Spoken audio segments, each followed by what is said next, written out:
Hey everyone, Fixate here, and today I want to go over all of the Call of Duty DMZ leaks that we've seen so far, as well as some new info that could tie directly to DMZ that just popped up in the recently released Modern Warfare 2 campaign. For those of you that are new to my channel, I am solely dedicated to the extraction shooter and Tarkov-like genre, where I make guides, tutorials, and live streams all here on YouTube. So as a former full-time Call of Duty player converted to an extraction shooter junkie, I am super excited to get my hands on this game mode. It'll be nice to see another AAA developer take a crack at the genre and see if they can actually freaking pull it off. Or will it be another Battlefield 2042 Hazard Zone, which fell directly flat on its face? With this type of game, you can't just throw some pieces together and call it good. You really have to dive deep and create a level of detail that keeps players wanting to come back for more and more. I remember when Warzone first launched, and it was amazing to see how well they integrated everything that had proven to be successful in other battle royales. And I'm very hopeful that Activision Infinity Ward will have a similar impact on their first extraction game mode as well. So what is DMZ? Well, a Tarkov-like extraction shooter. Games like Escape from Tarkov, The Cycle Frontier, and Marauders, to name a few, are high-risk extraction shooters where players load into a raid and they fight their way through other players and AI to complete missions, gather valuable loot, and try to extract. All the while putting their entire loadout at risk, because if you die, you lose everything.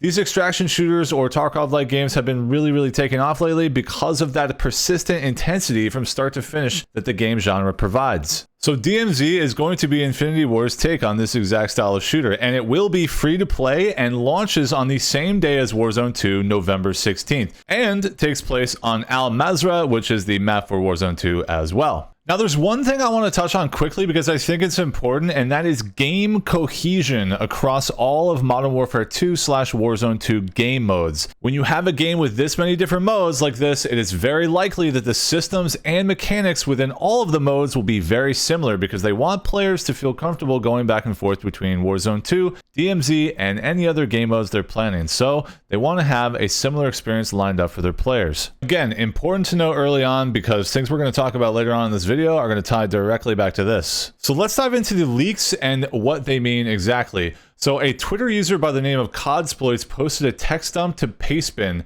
with detailed in-game on-screen text revealing all kinds of important information about the mode. Now, as with any leaks, the validity is kind of a crapshoot, but some of this guy's content is being DMCA'd and some of that leaked information has been taken down as well. Also, reputable Call of Duty news outlets like Charlie Intel have run with this information, so it does seem to be valid on the surface level. Now, I'm not going to read through every single line of this, but I will dive into the important ones and let's get started. So it looks like there are two factions that we are going to be able to be taking missions from: Black Mouse and White Lotus. Black Mouse missions are going to be focused more on exploration and travel through the DMZ, and White Lotus missions will be more focused on completing activities and eliminating enemy AI. Pretty cool to see multiple factions here. The question really remains, will players be turning in missions for both of these factions throughout their character progression, or will players be selecting a faction and focusing solely on missions for them? We don't know. We have seen something like this in Escape from Tarkov that has a similar concept. Players actually have to select a faction, and then based on the faction that they select, it does impact their gameplay down the road. Next, we've got different enemy types. So we have grunts, special forces, and bosses for the AI-controlled enemies. And then, of course, we have other players as well, known as operators. I really like that we're getting a varying degree of AI difficulty present on the map, and it was confirmed by the developers that these enemies do occupy large sections of the map, and they are lethal opponents that command your respect. Now, based on what we saw from an AI perspective in the Warzone 2 launch, that remains to be seen. The AI looked like they were massive potatoes, but it's possible that the tuning of the AI for Warzone 2 and DMZ will be different, and of course they can just tune the AI in any way they see fit. And here's some of the examples we got in the leaked info. Kill X amount of grunts in Hydro using a shotgun. Mission brief. Travel to Hydro and get close up to the Al-Qatala infantry so we can observe their tactics. Dispatch them with a shotgun. You can acquire one in a buy station or in an enemy supply cache. So I find this particular one very interesting because it's talking about an enemy supply cache and a buy station. So the enemy supply cache is basically like a lootable object in a high density probably area of AI. But very interesting is that there will be buy stations similar to Warzone buy stations likely all throughout the map. This is a prime example of what I was talking about earlier with cohesion across all the game modes and wanting players to feel at home with the systems in the game regardless of which mode they're playing. So it seems as though buy stations will not solely be about buying equipment and supplies, but also about weapons as well.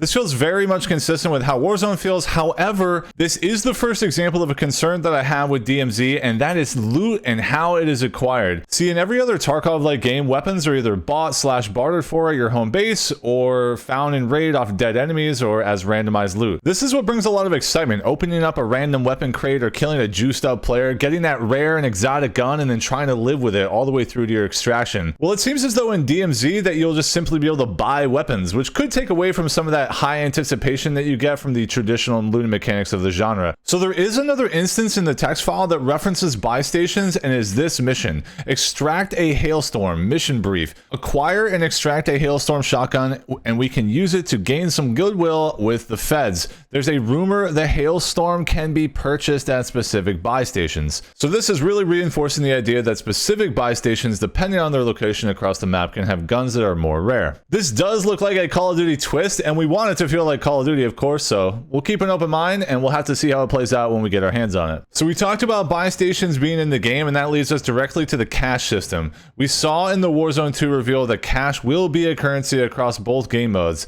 In this particular text, we are asked to extract with a certain amount of cash. This is a good sign to me that there will be a buying and selling system back at our base of operations prior to entering the raids. And players having an overall cash value to their name is a big deal in my opinion, because it fuels that intensity of each raid, knowing that we lose our loadout when we die and we're going to have to re-buy our way back in next time. So we are constantly balancing risk prior to entering the raid, and it is vitally important that players feel that excitement because it's truly one of the driving forces of the extraction shooter genre. Next, we've got a bunch of different points of interest missions. So capturing areas and traveling to different spots on the map seem to align well with what we saw earlier with the Black Mouse faction and their focus on exploration. So these couple here, there's a few of them, but capture X amount of SAM sites or travel to X amount of different points of interest in one match. I'm cool with these types of missions because it guides players to different areas of the map, and the map is very big. So I like that. They kind of go to areas that they might not normally go to, and it keeps things interesting. So I want to take a second and talk about backpacks. So this is where we got some new information with the Modern Warfare 2 campaign launch.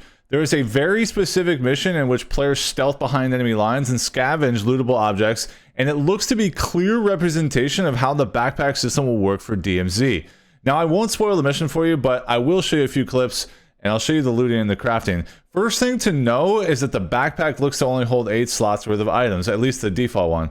And each item can stack or hold more on top of each other. Now, with the text leaks that we saw, one of the missions was extract with a full backpack. But there's also another flavor text that we see later on in the leak, and it says better backpack already equipped, i.e. like a pop-up on the screen because you're trying to equip a backpack that is smaller than the one that you have.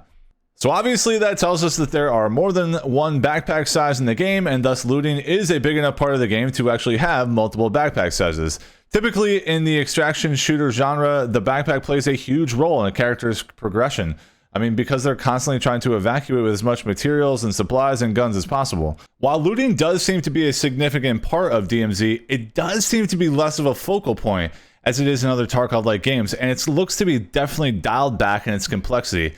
That said, though, this is probably to help cater to the large amount of controller players who play Call of Duty. I mean, it makes perfect sense to do this. You don't want to encumber the controller player's experience, but what it could mean is that looting will not be as emphasized in a way that it is in other extraction shooters. This aspect does worry me a little bit, but again, we'll just have to wait and see how it all plays out. Next, we've got dog tags. I do like seeing collecting tags from other players. It's always been fun in other games like Battlefield and Escape from Tarkov. Hopefully there'll be something we can do to hang them in our home base and hang them up on the wall and say, hey, I killed this guy.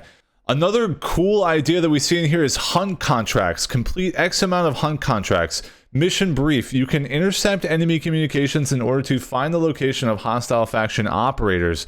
Use this intel to eliminate enemy squads. I love this idea. It is similar to bounties in Warzone. Players can pick up a contract to hunt down another enemy team. I think this integration into DMZ is going to be amazing because it's really going to amplify the intensity if you've got some good loot and you get hit with a bounty against you. And it's going to create some aggressive gameplay, which, to be honest, is sometimes lacking in the extraction genre because you lose all your loot when you die, and so people do have a tendency to play a little passive. So there was a huge list of items with some basic flavor text.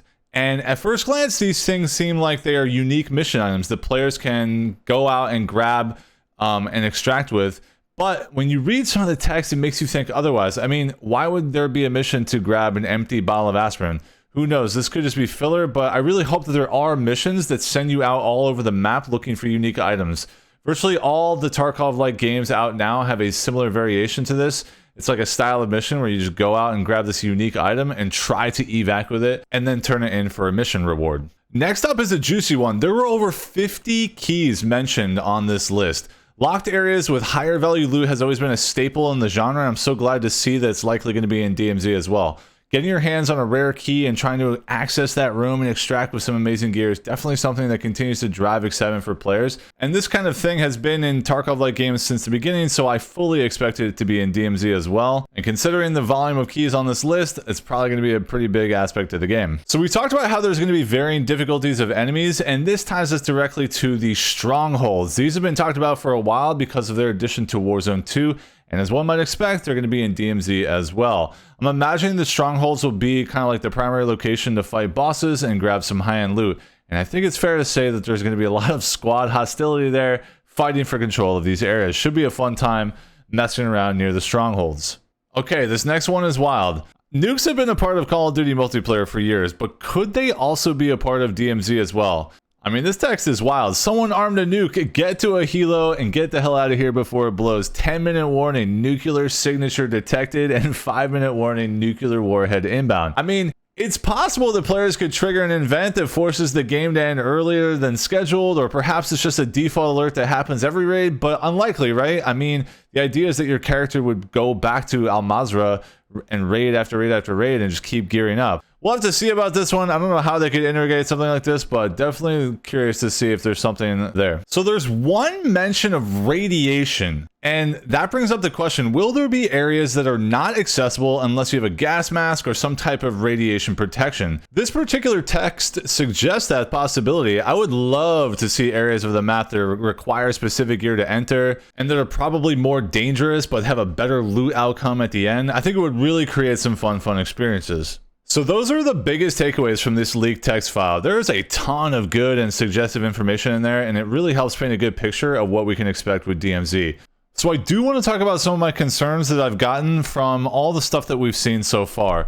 And one thing that we actually haven't really touched on is aim assist. One of my biggest concerns with DMZ and Warzone 2 for that matter is aim assist. And aim assist has always been strong in Call of Duty, and of course, understandably, the majority of people playing Call of Duty over the last decade use a controller. But from what I've seen in Modern Warfare 2 multiplayer and Warzone 2, aim assist looks to be cranked to a freaking 11. This game has a lot of visual recoil, which will make tracking for mouse and keyboard players much more difficult, and when I see aim assist snapping from one target to the next, it is really concerning. Developers in all types of games have had trouble balancing the value of aim assist versus the precision of a mouse for a long time, so it's not like a new problem, but I really hope that what we're seeing here in these clips gets toned down a little bit. My last big concern revolves around the loot table that seemingly lacks variety. I mean, the buy stations and the backpack sizes kind of triggered a red flag for me that looting will not be as prominent a feature of the DMZ as it is in the other extraction shooters that are out there. Loot found in your raids really helps create an element of excitement and intensity that just ramps up more and more over time as you acquire more valuable loot. A staple for extraction shooters is that you bring many different types of loot back home with you to your base and then use it to make new equipment and weapons and turn in for quests and things like that, and building up a bankroll for future loadout purchases. I really hope that they nailed the looting in this game. It's easier said than done, and I get that, but it's such a very important aspect that if it's not properly vetted, it can really backfire and kill a game. Case in point, Battlefield Hazard Zone. Now, there's no way that DMZ could be as bad as Hazard Zone, but part of me does remain highly skeptical. All concerns aside, my excitement for DMZ is through the roof. I hope you're as excited as I am to get your hands on DMZ. Let me know in the comments below if you think DMZ is going to really compete in the high-risk extraction genre. And if you're looking for more DMZ content, then make sure to drop a sub, and I'll catch you in the next one.